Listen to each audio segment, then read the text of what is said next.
In 1974, the Government of India and the State of Karnataka collaborated to establish the Dhondenling Tibetan Settlement in Karnataka. A total of 3,121.14 acres of land are allotted to the settlement for use as both residential and agricultural land. Located in the heart of hills and lush vegetation, Dhondenling is a hidden gem that enthralls tourists with its vibrant culture, tranquil landscapes, and abundant biodiversity. The area will commemorate its Golden Jubilee in 2024.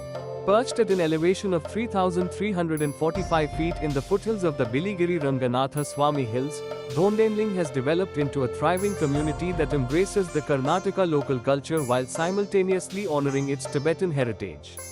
Its past stands as a testament to the harmonious coexistence of various communities and their common quest for improved living conditions. There were 3,160 people living there at the beginning, and there are currently only 3,075 people. There are 22 villages in this settlement, and each village has an average of 25 to 35 families. The English alphabets are used to name the villages. V village is my favorite village. Each of these 22 villages has an elected group leader whose responsibility is to communicate with the appropriate authorities, resolve conflicts, and gather funds.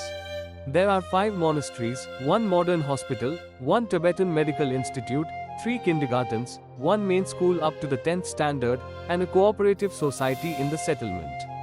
As the number of tourists rises, small hotels are opening up. The primary source of income for those living in settlements is agriculture, and most farmers grow potatoes, ragi, and maize once a year.